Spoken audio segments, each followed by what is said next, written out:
Without further ado, I want to welcome to the stage Jussi Enroos from Reaktor, who's talking about levelling up in the new era, unlocking success amidst evolving marketing and privacy regulation. I tell you, this is good. Give him a round of applause, please. So yeah, in addition to just going through what the regulation changes that we're talking about are, I'm going to look at some of the things that we have seen that companies do that work even in this new environment and maybe even because of this new environment. And we're gonna see, I have cherry-picked some of the things that work, and maybe they work for different kinds of companies at a different level. Maybe they work for different companies, different kinds of games. Some of them work for casual. For some, you need a bit of more hardcore game for it actually be for you. But and if you don't find anything that you see that works for you, then just come and talk to us. And also after this, there's going to be a panel discussion about the topic with some of the industry experts who actually work with this every day. So stay tuned for that as well. So first, we're going to take a look at the regulation landscape and the policy landscape a bit.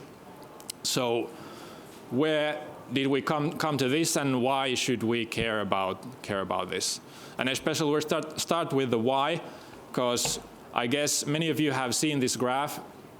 It's from the Data AI Gaming Trends Review last year. And you can see the top line, mobile gaming consumer spending. In 2021, or since 2021, there's been a dip in that. And Data AI, former App Annie, their analysts attribute most of this dip to Apple adding app tracking transparency, the ATT, in iOS 14.5. So that's the thing where you get the pop-up that asks, do you allow this app to track you between web pages and different apps? And based on some of the industry veterans, they say that the accept rate to that is something like between 40 and 50%, depending on where you go, what's your game. And that, like those people who accept that, they get better ads or targeted ads, and other people don't. And now Google is adding their own, or actually has already added their own version of this, or kinda. There's the Google Content Management Platform, the CMP, that I guess if you work in mobile games and you have ads, you have had to implement this by now already. And that adds to this because now, especially on iOS devices, you get two prompts. You get the ATT prompt and you get the CMP prompt. And that's possibly an issue for many of us from the user experience standpoint. And of course, during the past few years, there's been a lot of changes. There's the GDPR, there's the Californian version of that, and we've seen EU tackle or take their stance on the loot box thing that has happened during the past few years. A lot of EU countries and the UK have their own stance. They see it as gambling, perhaps. There's been a lot of court cases, especially, I think, in Belgium and Netherlands for several years now. And a lot of EU countries, European countries, have taken a stance on that. And also, this relates to minor protection as well. So there are stricter rules for minors now. And of course, if you have your game in China, then you have seen that they also are doubling down on the regulations.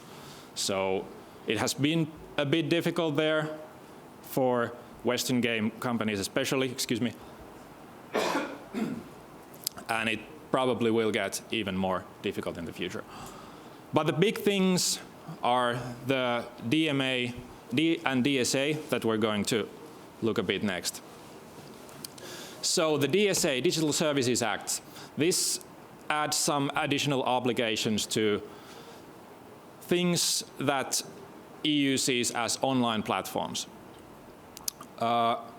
It prohibits using sensitive personal data for targeted advertising. That means like gender data or religion or ethnicity and so on. And it prohibits the use of dark patterns for these online platforms in many cases. Targeted ads cannot be served to minors in online platforms and so on. And there are, of course, some very good things for users as well, because there's a lot of transparency to moderation, and if there are automated decisions that the platform does, there has to be transparent rules that they use. If you follow any, say, YouTube influencer, if you follow any YouTube influencer, then you have probably seen them complain about YouTube demonetizing some of their videos and not telling why. And after this, people have to have the answers to those questions. Excuse me. And yeah, but we don't know how many games are online platforms in this DSA sense. Sorry about that.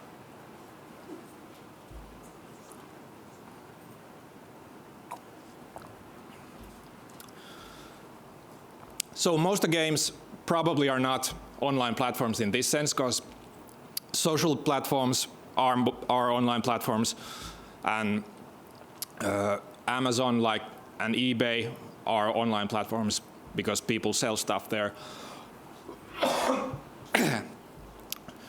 But if you have a website with articles and then there is a comment section under those articles, that does not count as an online platform. So most of the games probably not. Some like Roblox or Fortnite probably, maybe that's the gray area. We don't know yet. Or at least I don't. Somebody probably does. And then there's the big one, the DMA, Digital Markets Act, comes into effect in March. EU has designated 6 gatekeeper companies that have these big platforms that they control, and they are listed here. And they were designated on September 6th, so there's 6 months after that all of these come into effect. So probably March 6th. And it adds a lot of rules to what these gatekeepers can do. So how they can police people, like, for example, uploading apps to the App Store and so on. And it tries to, they say, level the play field so that other companies can join in and do things that the platforms are actually controlling right now, and they are deciding who can do what. And some of the things that it gives us is, for example, on iOS, it's possible to now have third-party app stores.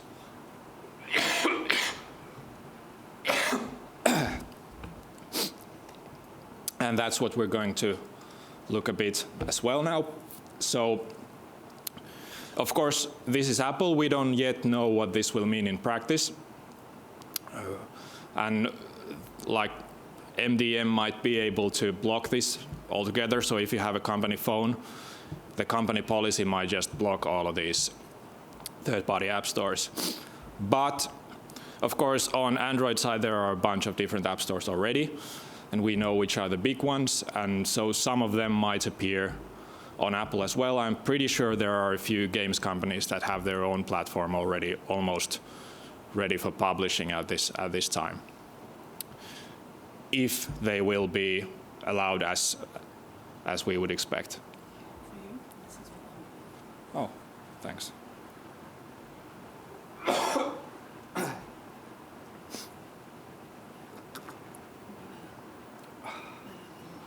Yeah.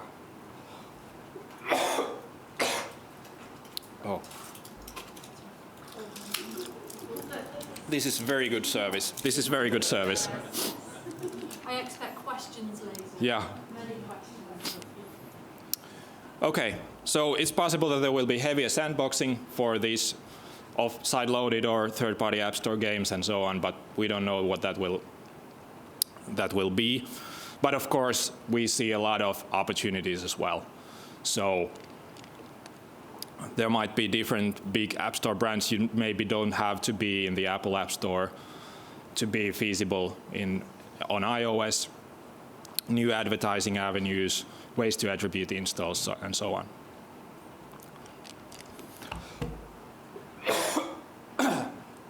Then the second part, so what are the things that we can do in this landscape? What are the things that you can do, and what things that have been done in different companies already, and what people are doing right now? So first of all, like we saw in the case of Apple's ATT, user acquisition is probably going to be a bit more difficult in this landscape. Although I heard that just today that with the Google's consent platform, actually the case might be even the opposite, but it remains to be seen.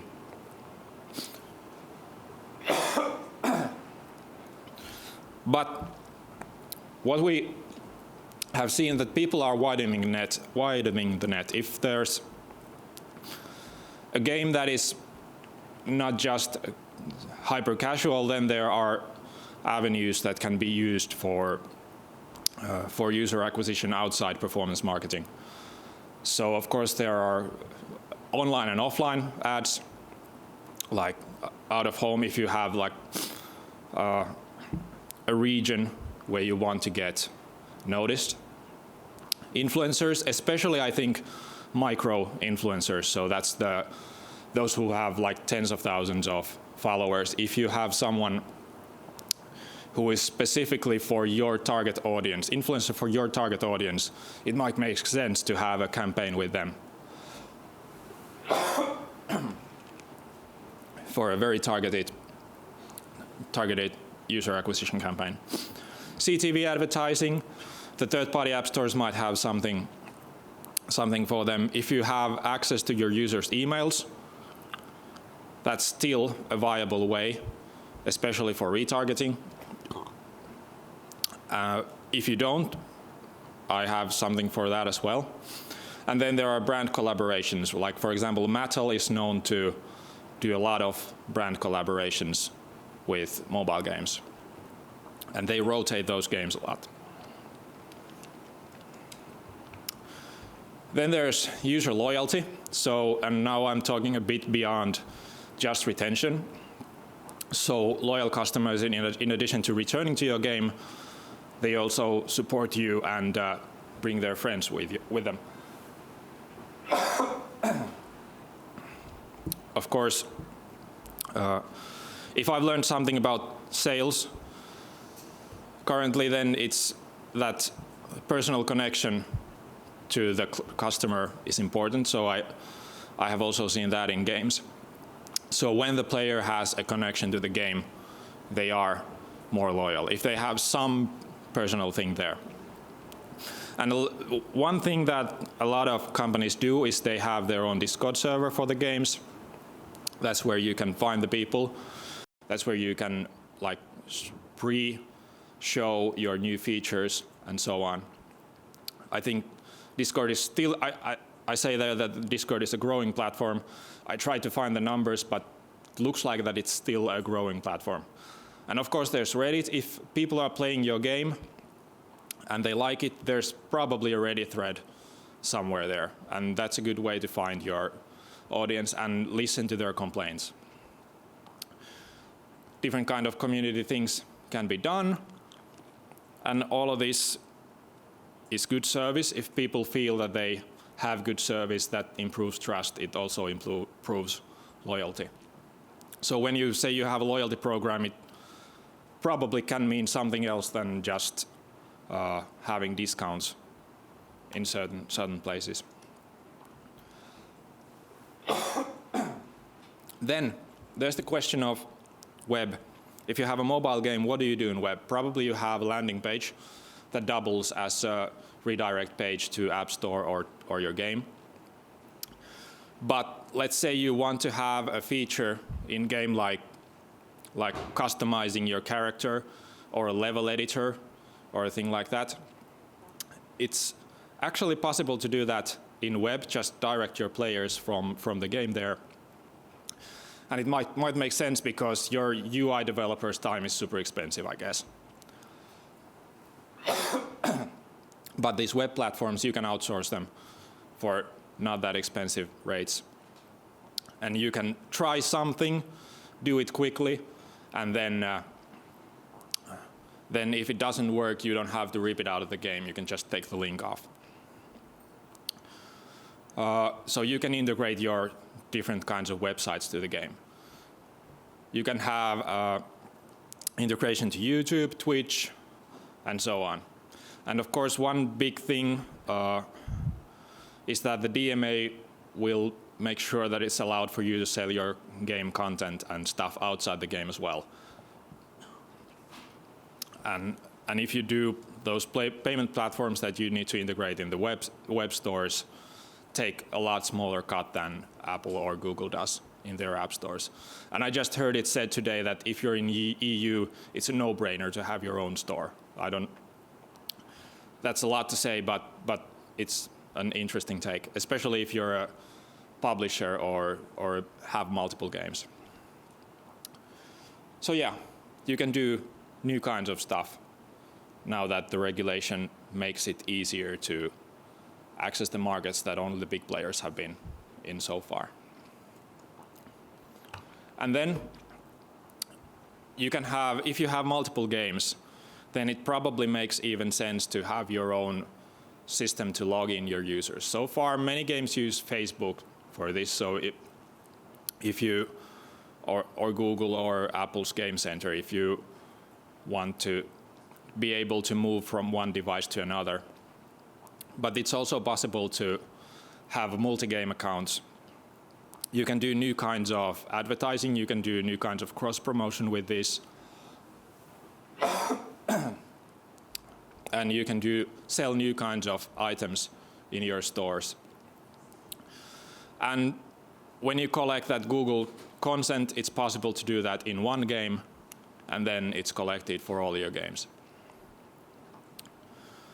And of course, I mentioned that email is good for retargeting, and it's of course less expensive than acquiring new users.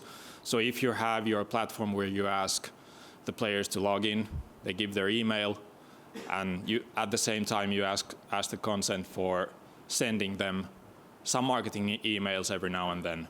So then you can use that for retargeting.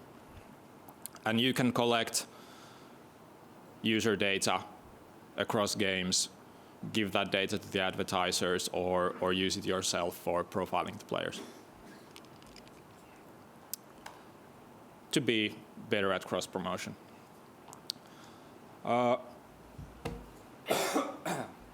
I have one final thing on the approach that I use or promote to build these things, because now I've said that there are a bunch of these things that you can build and try, but of course that's time away from your developers or designers and so on, so when and how this should be done. My practical approach is that because we live in a changing world, it's impossible to know beforehand which things work and which don't. You have to do quick, iterative prototyping or MVPs or things that they definitely don't have to be the finished product for you to get the information that you want, if it works or not. But if you want to talk about this, I can talk with you a bit later. We're running out of time, and I'd like to have a chance for you to ask questions. So. Yeah, let's take it to the floor. Give a round of applause to Jussi, please. Now, to give his voice as much of a rest as we possibly can, because he's going to be popping up on panels as well, let's give him a break. I've got time for just one question. Who wants to come in with the winning question for me today. Anybody want to know anything about regulation? I'm fascinated by the cross-platform stuff, by the way. I'll be grabbing you later. I live in the metaverse. It's very important. Yes? Yeah, so thanks very much. I'd like to know, to your opinion, which of the regulation will have the most impact this year or in the 18-month upcoming? I think that's the DMA. So it affects the whole advertising market and it affects all the big players and changes the rules how they will work. So I think that's the biggest change that we're going to see. And it's very difficult, because we live in a complex world, it's very difficult to see what that will be in practice because of course EU is imposing some things towards them that they don't want to do. And we will be seeing fights in court about those things. And I'm sure it's going to be very interesting. Thank you very much indeed. Thank you. Please give a round of applause to Jussi.